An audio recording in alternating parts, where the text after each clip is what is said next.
शिक्षा विभाग के अपर मुख्य सचिव के पाठक का नया आदेश जारी हो गया है। नमस्कार, कशिश न्यूज में आपका स्वागत है। मैं हूं अनुराग। लेटर आ गया है। तमाम जिलाधिकारियों के नाम शिक्षा विभाग के अपर मुख्य सचिव ने लेटर लिखा है। लेटर में क्या कुछ लिखा गया है आपको ये पहले तस्वीर दिखाते हैं। और लेटर में जो के पाठक के शिक्षा विभाग के अपर मुख्य सचिव हैं उनके नाम से जारी किया गया है। तमाम जिलाधिकारियों को ये जारी किया गया है, बिहार के जिलाधिकारियों को, जिसमें विषय है जातीय जनगणना हेतु शिक्षकों की प्रतिनियुक्ति के संबंध में। दरअसल जातीय जनगणना का कार्य बिहार में फिर से शुरू हो गया है। कोर्ट का आदेश मिल गया है और ये कार्य अब आगे बढ़ाना है। 80% से ज्यादा काम हो चुका है, 20% काम बाकी है। तो इस संबंध में जो आदेश दिया गया है वो लिखा गया है कि दिनांक 2/8/2023 से जातीय जनगणना फिर से प्रारंभ हो रही है।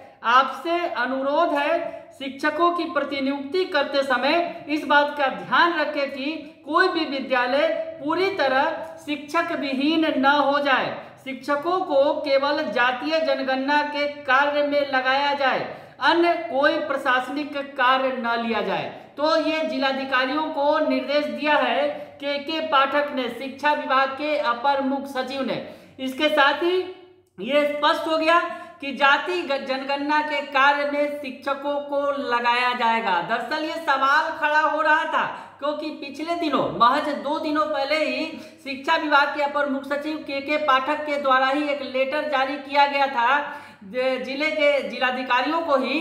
इसमें कहा गया था कि गैर शैक्षणिक कार्य में शिक्षकों को न लगाया जाए। जी हाँ, ये लेटर महज 2 दिन पहले जारी हुआ था। कोर्ट के आदेश के 1 दिन पहले ये लेटर जारी हुआ था। दरअसल उस लेटर में जो जिलाधिकारियों को कहा गया था, जो बीएलओ को ट्रेनिंग देने में जो मास्टर ट्रेनर लगाए थे, उस संबंध में ये जारी किया गया था। लेकिन उसमें जो बात कही गई थी के पाठक की तरफ से, जो लेटर जारी किया गया था, उस लेटर में शिक्षकों को गैर शैक्षणिक कार्य में प्रतिनियुक्त किए जाने से विद्यालयों की शैक्षणिक व्यवस्था पर प्रतिकूल प्रभाव पड़ता है।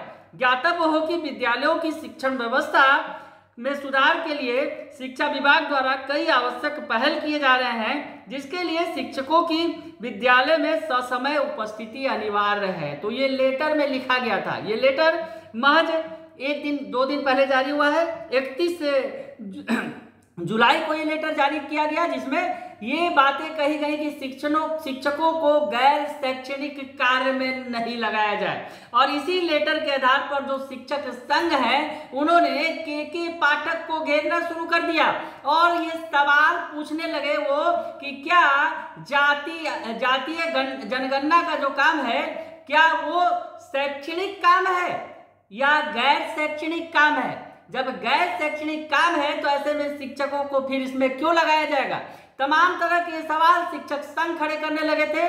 लेकिन जो लेटर जारी हुआ है, जो आदेश जारी हुआ है, उसमें स्पष्ट कर दिया गया है कि शिक्षकों को जातीय जनगणना तो करनी ही होगी। और हालांकि जो इस पर जो आदेश दिया गया है उसमें ये कहा गया है कि स्कूलों में शिक्षकों की कमी ना हो, इस बात का ध्यान रखा जाए कि शिक्षक विहीन स्कूल ना हो।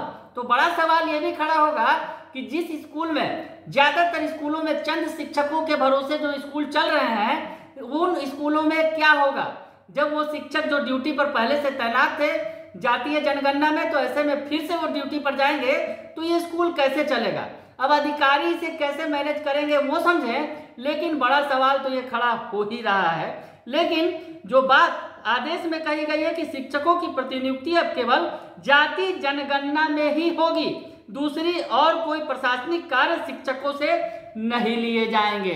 तो खैर के पाठक ने कहा है कि जाति जनगणना के लिए शिक्षकों की अब केवल प्रतिनियुक्ति होगी, बाकी कोई प्रशासनिक कार्य नहीं लिए जाएंगे। हालांकि जो पहले के लेटर में उन्होंने गैर शैक्षणिक कार्य में शिक्षकों को नहीं लगाने की बात कही थी, तो इस पर विवाद तो खड़ा होना ही था। हालांकि अब नया आदेश आ गया है। अब के पाठक ने तमाम जिलाधिकारियों को लेटर भेज दिया है और साफ कह दिया है कि शिक्षकों की प्रतिनियुक्ति अब केवल जाति जनगणना में ही होगी, दूसरी अन्य कोई प्रशासनिक कार्य शिक्षकों से नहीं लिए जाएंगे। तो खैर अब आगे क्या होता है इस पर, क्योंकि जिस तरह से शिक्षक संघ ने उस लेटर के आधार पर के पाठक को घेरा था और अब ये नया आदेश है जिसमें जाति जनगणना तो शिक्षकों को करनी ही होगी, ये बात स्पष्ट हो गई है। तो ऐसे में अब आगे क्या होगा, फिर इस पर कोई सियासत होगी, ये बड़ा सवाल है। फिलहाल बने रहिए कशिश न्यूज के साथ, तमाम खबरों से आपको अपडेट रखेंगे। धन्यवाद।